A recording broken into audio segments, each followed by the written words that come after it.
Shabbat Shalom. Shabbat Shalom. It seems as if most of our people are enjoying the weather, you know. So the people that we have, thank God. So there will be no any translation today. I will just go ahead with the parasha. Today's parasha is called Parashat Devarim, and that is taken from the book of Devarim, chapter 1. We also want to thank the Almighty for leading us so far. So in this parasha, we are going to see a lot of things.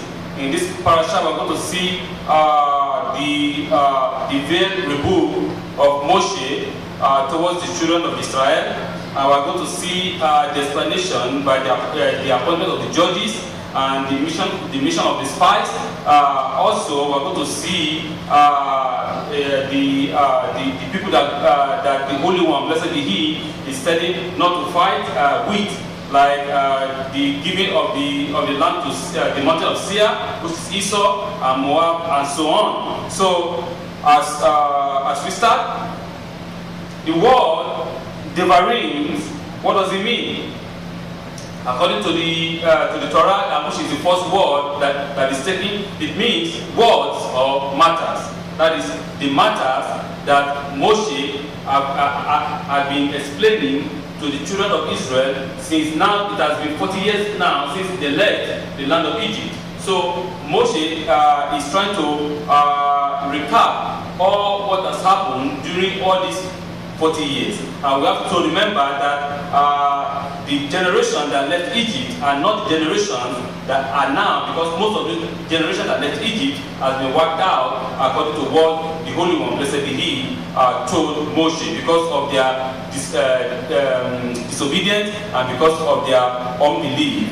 So now, this generation are the children of those generations that left Egypt, and most of them didn't know or didn't understand or didn't see what actually the miracle or what happens in Egypt. So Moshe, our great teacher, is now giving them this advice, recapping and explaining to them actually everything that happened since the time they left Egypt.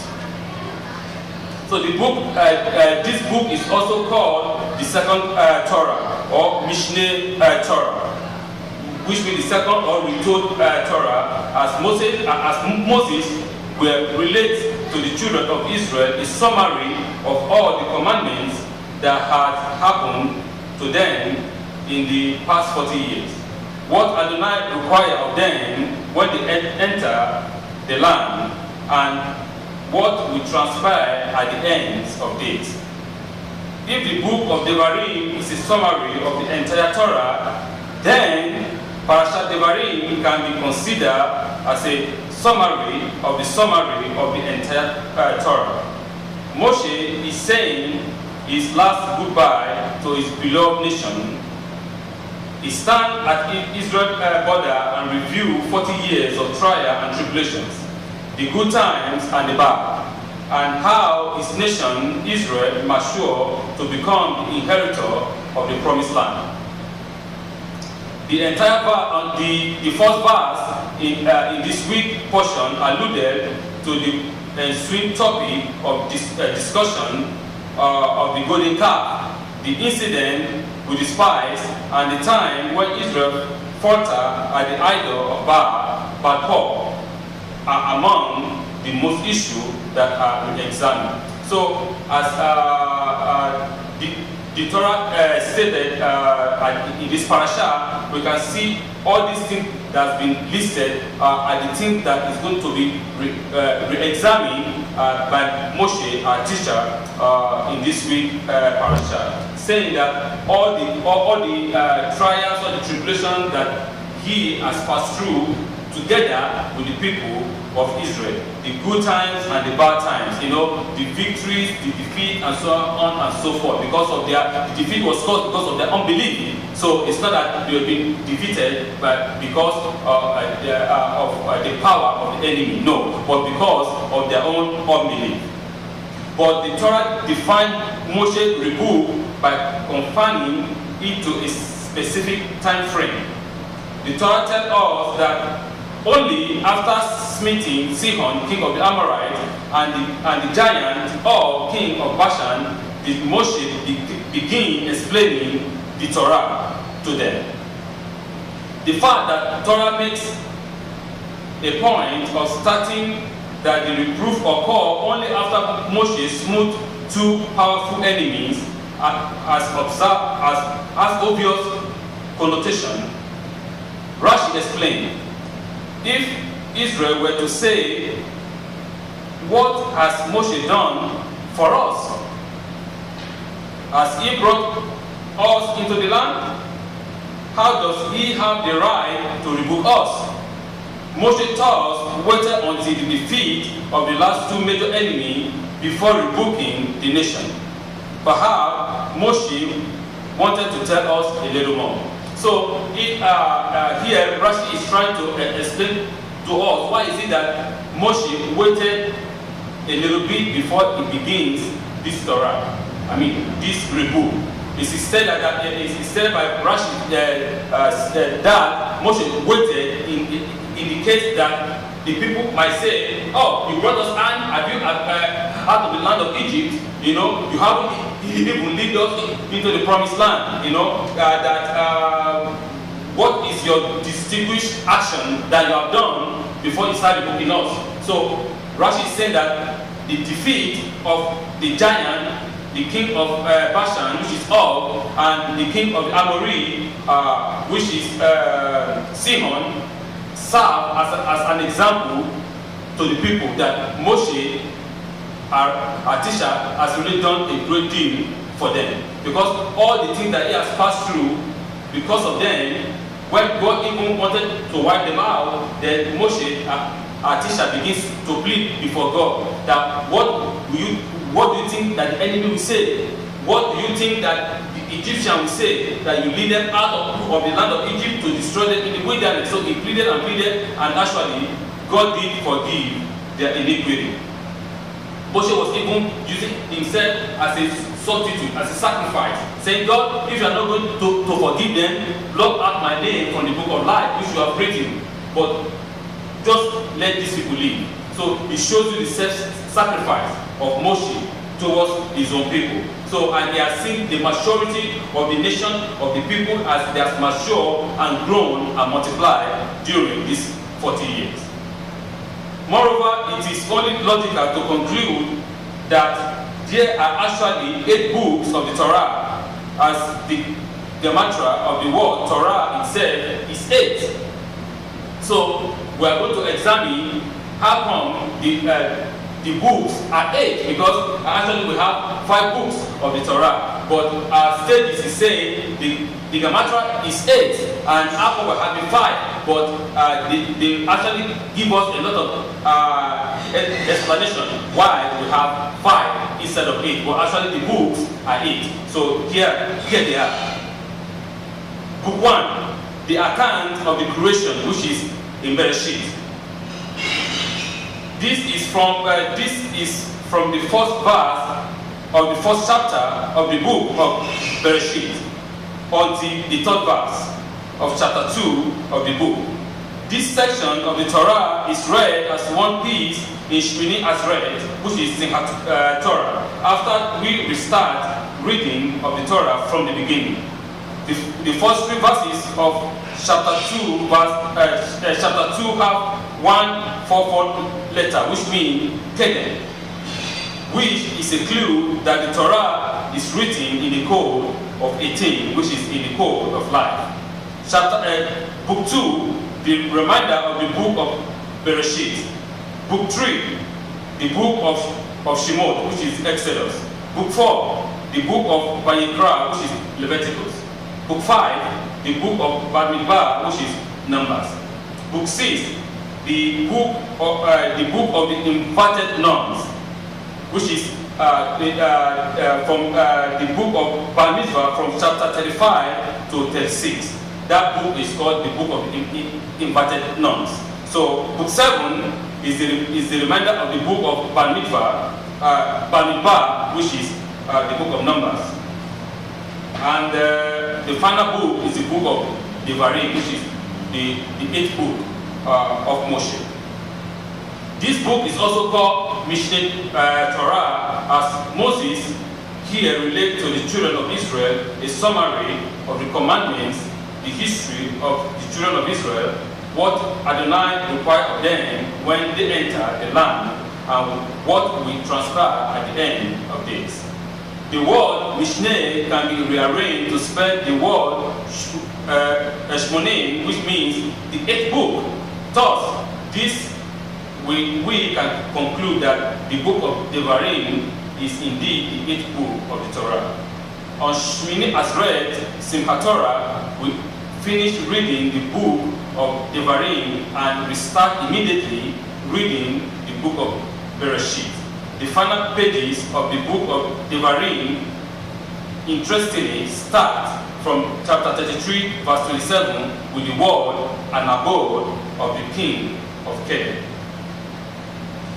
Thus, the end and the beginning are one in Kedem, which is a mirror image of the truth Emet. Because Kedem is 144, and the truth, which is Emet, has the gematria of 441. The end of the eighth book and the beginning of the first book are one on Simchat Torah, the rejoicing of the Torah. Adonai thought of the end at the beginning.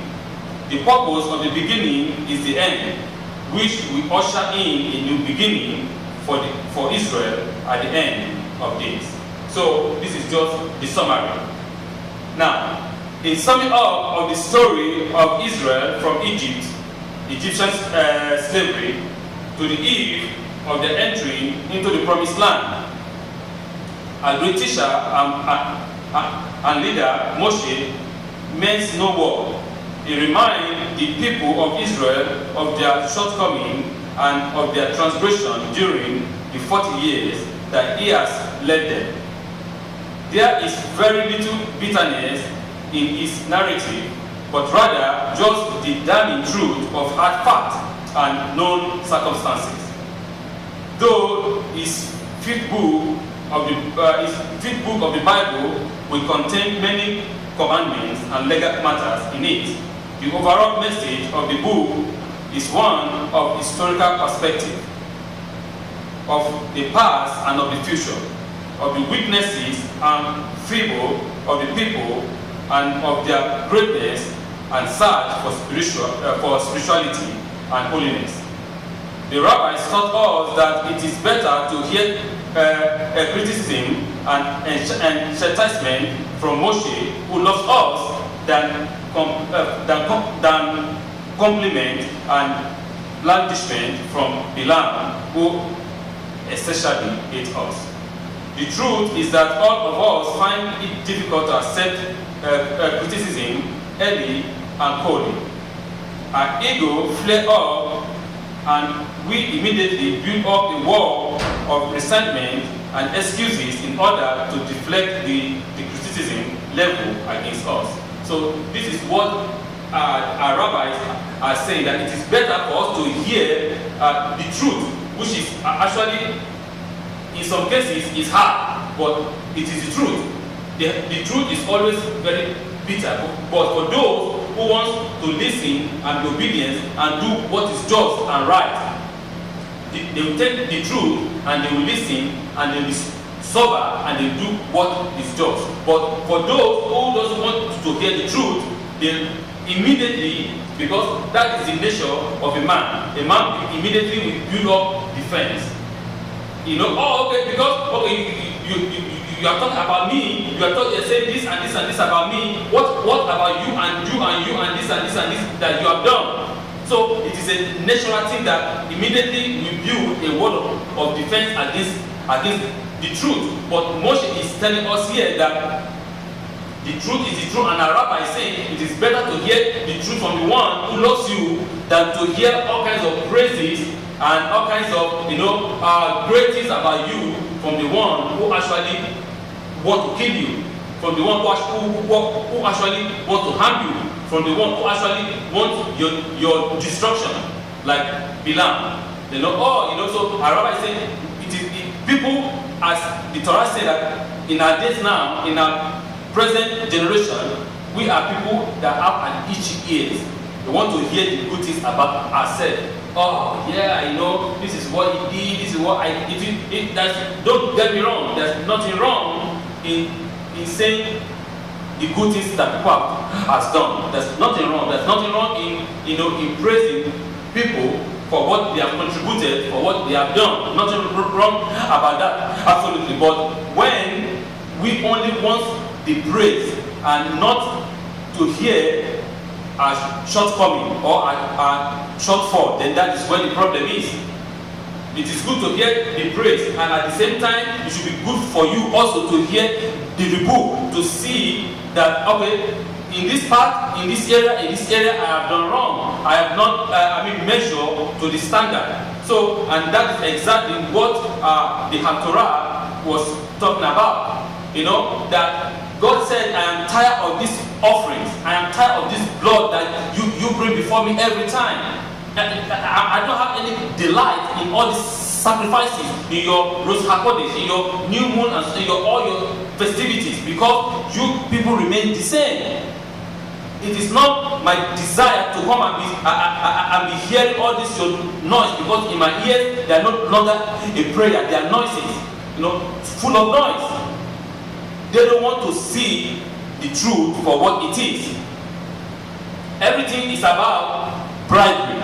Everything it is about who I know or who you know. It's not about what you know, but about who you know.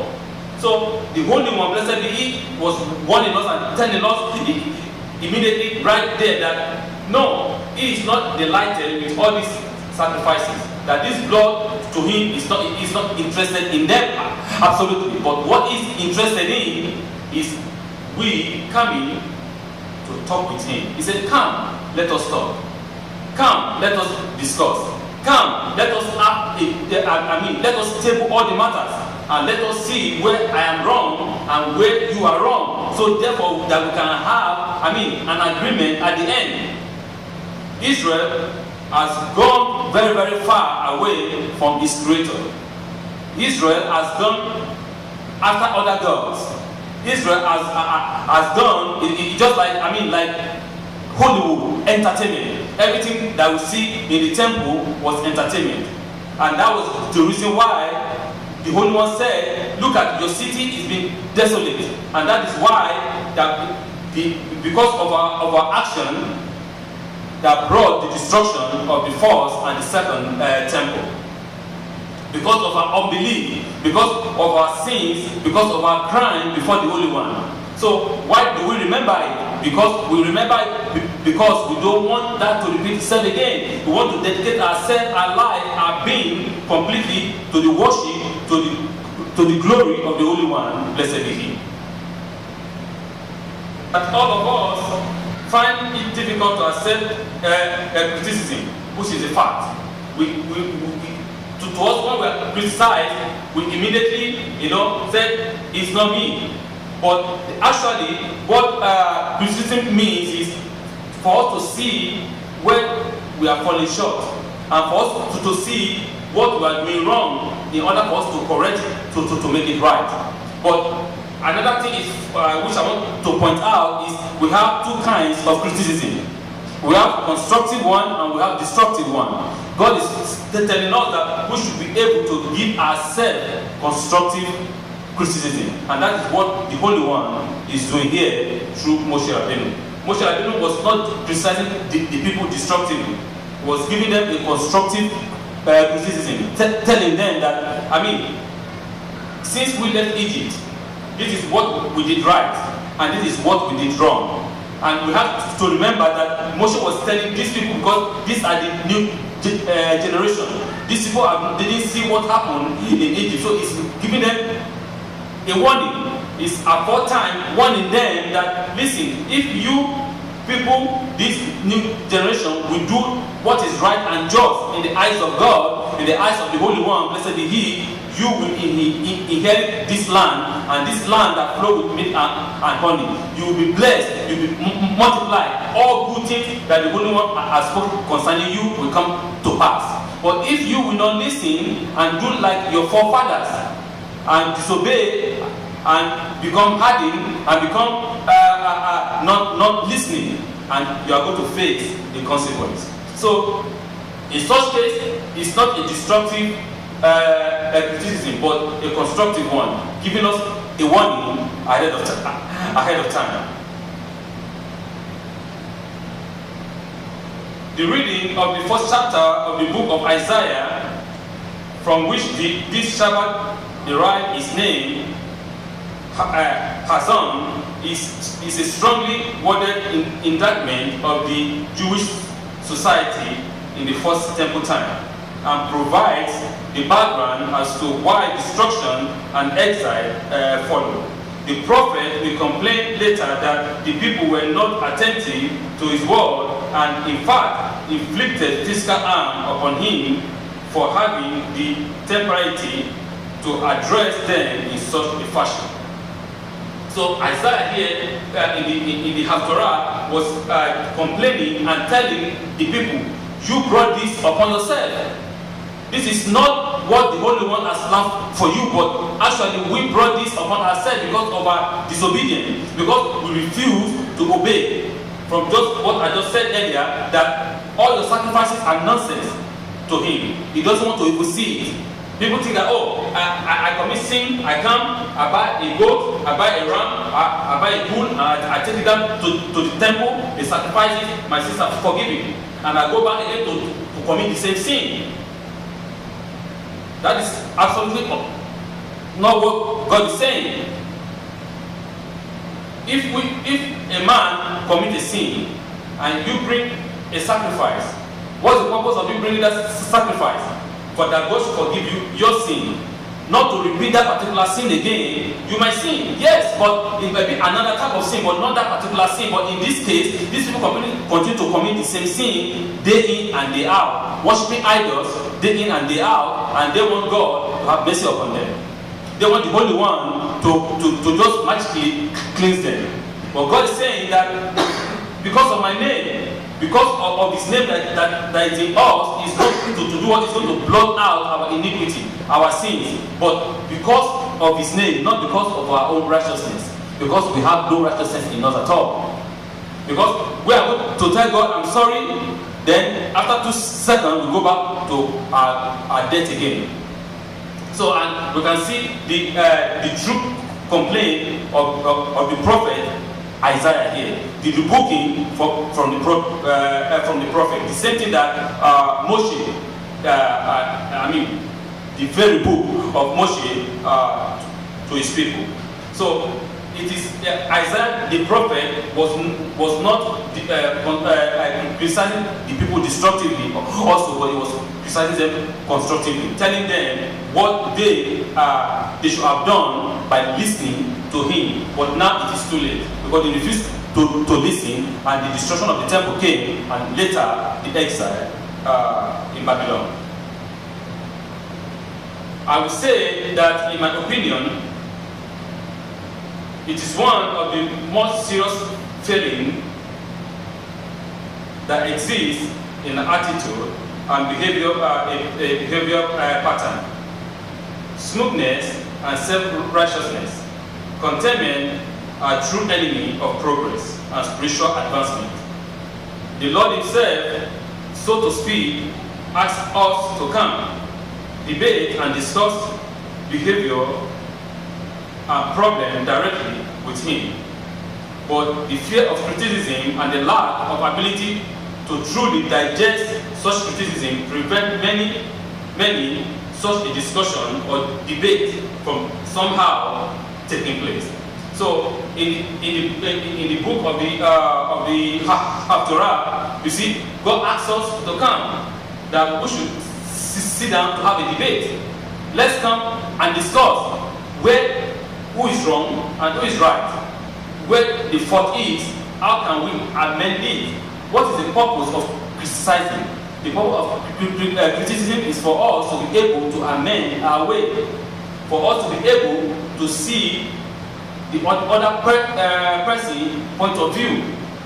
God will see our own point of view, and we see his own point of view. Then we can reason together with him and think and say, okay, in this case we are wrong, in this case we've done wrong, and in this, because the Holy One, blessed be He, has warned us ahead of time, has told us, that this thing is going to come if you disobey. This thing is going to come if you refuse to listen. But if you listen, you will surely enjoy the good of the land. And going back also to the Messianic writing, we can see the advice of Shaul to the young leader Timothy. I'm going to read it now. Just a minute. In the book of Timothy, 1 Timothy chapter 3, verse 1, it says that it is a faithful saying that if a man desire the eldership, he desire a good work. And an elder should be such that no blame can be found in him. And he should be the husband of one wife, with a vigilant mind, and is sober and reliable in his behaviors, and affectionate to strangers, and instructive, and not a transgressor in regard to wine, and whose hand is not swift to strike, but he should be humble and not contentious, nor a lover of money, and one that guard well his own house and hold his children in subjection with all purity. For if he knows not how to guard his own house well, how can he guard the assembly of Elohim? Neither let him be of recent discipleship, or else he be uplifted and fall into the condemnation of Sarah. So, what is Shaul trying to say here? Rabbi Shaul was saying that for a man to desire the eldership or a leadership of his synagogue is a good thing. It's not a bad thing at all. It's absolutely a good thing. But he now gave us a guidance on how to elect a good leader, not just anyhow. And we can see also in the book of Devarim how Moshe elected the leaders. He said, those that are of renowned attitude, renowned men of knowledge, men of wisdom, men of understanding. These men were not just ordinary men. These men were not just a common man. These men were not just men from the street, but these are men that devote their time to the Torah. These are men that were being schooled by Moshe. These are Talmidim of Moshe Rabbeinu. They understood the Torah and they have the same vision like Moshe. Because in the house of God, in the synagogue, if you have leaders that have different visions, it will not stand. If the rabbi have one vision, Hassan has another vision, the president has another vision, everybody has different understanding. It will not stand, because in that case there is no cohesion. In the house of God there must be a cohesion. There must be a unity, because unity is the key. Oneness is the key. So when they have the same vision and they plan ahead to achieve that vision, that will surely come to pass, because they are one. They united to achieve that vision. But if each and every one of them have their own different vision, then it will be very hard for such a synagogue to actually stand, because they are already being divided against themselves. As Yeshua said, a house that divides against itself, how can it stand? It can stand. So it's a good thing to desire leadership in the assembly of God. But those men that you are going to elect as a leader, what are their callings? He said, Rabbi Shaul was advising Timothy, saying, there must be a man that has only one wife. He must be vigilant. He must be sober. He must be very reliable. This quality, people think it is easy like that. It is not. it takes time to build up all these qualities. You have to build them up, and without them, how can you call a man a leader? A person that cannot even control his own house. A person that cannot even control his own children. How can he control the synagogue of God? A man that cannot even speak to his own children, how can he speak to the assembly of God? A man that cannot discipline his own children, how can he discipline the house of God? Because for you to be able to stand and speak and be a leader, you should show, first of all, see the example in you. If your home is full of thieves, if your home is full of, vagabonds, your children are not even listening, then your children doesn't even attend the synagogue, and you come and say that you're a rabbi. What type of a rabbi are you? You come and say you are an Hazan. What type of Hazan are you? You are saying, oh, I'm the president of the synagogue. What type of president are you? If you cannot put your own house in control. So these qualities are very, very, very important in the house of God for us to be able to lead the people. Because being a shepherd is for you to be shepherd first of all by yourself. You have to be sober, because if you are not sober, how can you expect the same thing from your members? So the Holy One is saying here that we as community, we as KBY, has to be able to have ears to listen, and listening, not just only to listen, but to do the right things. Most of us listen, it pass through here and it goes out here and remain the same. That was the attitude of the first generation. That was the attitude of the generation of the time of the prophet Isaiah. The word of God enters here, it goes out here, and they remain the same. They never change. They continue in their old ways. They continue in their old path. They continue in doing that which is wrong. They continue to worship back. And they come the next day to the temple and bring the sacrifice. And say, God, forgive me. In the evening, they go back to their old ways again. And we saw what actually happened. The consequence of their actions. God did not punish no person. We punish ourselves every time. God does not point the finger at anyone, because He's a God of mercy. He's a God of compassion. He's a true God. But we punish ourselves with our own action if we refuse to obey and listen and do that which He has commanded us to do. So as we begin the book of Devarim, we'll continue to listen to the fresh rebuke of Moshe, that how he was enlightening the people and trying to tell them what is going to be the end of days, what is going to come. Saying that if only we listen to this Torah, if only if we listen to this teaching, to this way of learning, or to this way of understanding, our life will completely be a different way.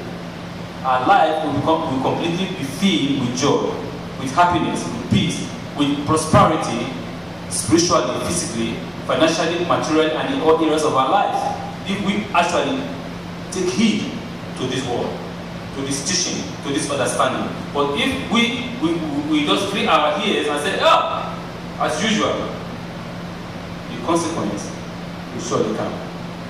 And when the consequence comes, don't start running about. Don't let us be running from north to south. Because God said, I'm going to hide my face from them, because they don't want to listen.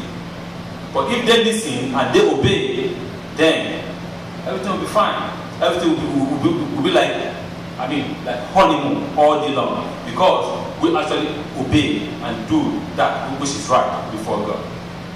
Parashat Devarim, the matters, the words of the and in this parasha, Moshe actually was speaking in the first person, was telling them, this is what God told me to tell you, and this is what I'm telling you now, and this is what I'm telling the community, that we as a community should listen to our God, to our masters, to our Rabbi Moshe, which he has been, teaching us the way of truth. Very soon, we're going to be having Sefer Torah, the end of the reading, and then we're going to come back again, restart the Torah from the beginning again. We're going to start from the book of Bereshit, and it's a circle. It never ends. It gives us the understanding every year, every time we recycle and we start again, we find something new and something new and something special in the parasha or in those books, in those meanings, and we can actually be seen as the word of God take different shapes and different forms in our lives, and God will continue to bless us and sustain us and increase us in number, as Moshe Rabbeinu has promised us that God has blessed us thousands of times, and He has increased us thousands of times. And so, therefore, my people, the parasha is telling us that we should take heed to do that which is just, to be an advocate of the truth, to seek justice for the widows, for the fatherless, for the motherless, for those that we think that non-entity in the society. We should seek justice for them. That was what it was written. It's written in the book. Justice to God is very important, and that is to us, to me as a person, also is very important. Justice. So we should do that which is right and just in His sight. Parashat Devarim. Shabbat Shalom.